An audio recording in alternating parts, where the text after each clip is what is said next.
عدد کے عموم کا تقاضا کرتے ہیں، لہٰذا اس کو اختیار ہوگا 1 2 3 میں۔ وَإِن رَدَّتِ الْأَمْرَ ارْتَدَّ، اور اگر یہ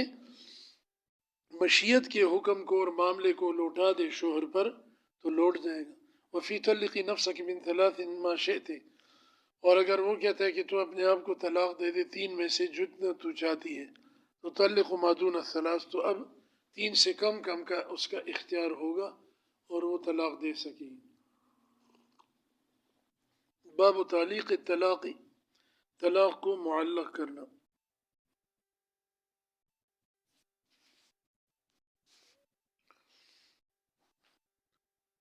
یعنی اس کے ساتھ کوئی شرط لگانا۔ انما یصح فی الملک کقولہ لمنکوحتہ، تعلیق صحیح ہے اپنی ملکیت کے اندر جب کہ کوئی چیز ملکیت میں ہو، جیسے کہ اپنی منکوحہ بیوی سے اس کا کہنا تعلیق کے ساتھ، ان زرتی فانت طالق، اگر تو نے زیارت کی تو تجھے طلاق ہے۔ مطلب یہ ہے کہ کسی کے بارے میں کہتا ہے کہ اگر تو نے اس فلاں آدمی کی زیارت کی، والدین کی زیارت کو گئی یا چچا ماموں وغیرہ، او مضافا الیہ، یا تعلیق یا قسم اس کی طرف منسوب ہو، یعنی ملکیت کا جو سبب ہے، سبب ملکیت کی طرف اس کی نسبت کرے، جیسے کہ ان نکحتک فانت طالق، اب نکاح یہاں تو ہے نہیں لیکن ملکی نکاح کا جو سبب ہے وہ نکاح ہے، تو اس نے ملکیت کے سبب کی طرف نسبت کر کے کہا اگر میں نے تجھ سے نکاح کیا کر لوں تو تجھے طلاق ہے، فیقع بعدہ، تو طلاق نکاح کے بعد پڑ جائے گی۔ یہ اس نے نکاح شرط رکھی ہے۔ یہ فیقع بعدہ دونوں کے ساتھ لگ رہا ہے۔ پہلا مسئلہ ان زرتی، اگر زیارت کر لے گی طلاق پڑ جائے گی، اور دوسرا مسئلہ اگر نکاح کر لے گا تو طلاق پڑ جائے گی۔ فلو قال لاجنبیۃ، اگر کسی اجنبی عورت کو کہتا ہے جو اس کی بیوی نہیں ہے، ملکیت ثابت نہیں ہے اس پر، ان زرت فانت طالق، اگر تو نے زیارت کی فلاں کی، ملاقات کو گئی تو تجھے طلاق ہے، فنکحا، پھر اس سے نکاح کر لے، فزارت، اور وہ زیارت کر لیتی ہے، لم تطلق، تو اس کو طلاق نہیں پڑے گی، کیونکہ یہ ابھی گزر گیا کہ تعلیق تب درست ہوتی ہے اور شرط لگانا جب کہ ملکیت موجود ہو، اجنبیہ پر اس کی ملکیت ہی نہیں ہے،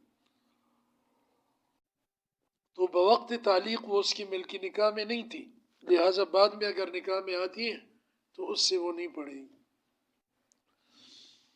والفاظ شرط، اور شرط کے الفاظ یہ ہیں ان و اذا و اذاما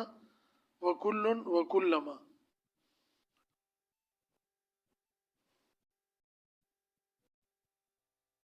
نکرہ کے افراد کے استغراق کے لیے کل کا لفظ آتا ہے، اسی طرح کلما ہے، اس کے یہ بھی کل ہے اصل میں، اس پر ما تاکید کے لیے زیادہ کیا گیا ہے۔ و متا ما ففیہ، ان سب الفاظ میں جو شرط کے ہیں، ان وجد الشرط انتہت الیمین، اگر شرط پائی گئی تو اس کی قسم پوری ہو جائے گی، یعنی تعلیق طلاق جو ہے وہ تنجیز سے بدل جائے گا اور طلاق پڑ جائے گی، الا فی کلما،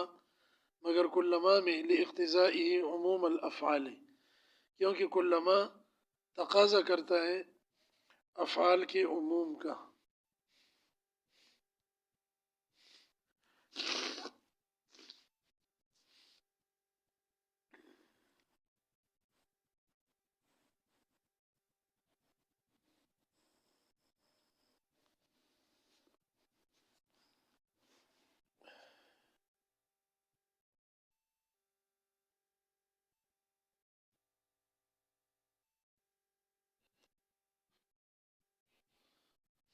اب اگر اس عورت کو جو کلما کے ساتھ طلاق دیے،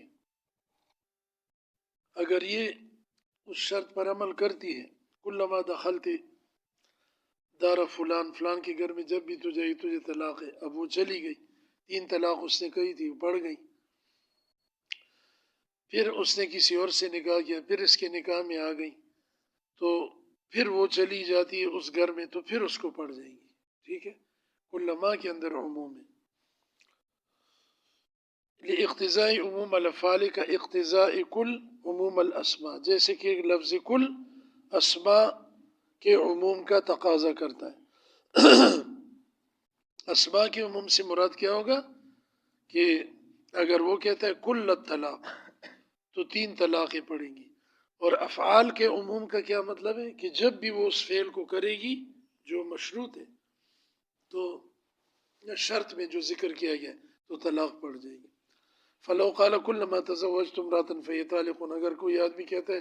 جب بھی میں کسی عورت سے نکاح کروں گا اس کو طلاق ہوگی، فهي طالق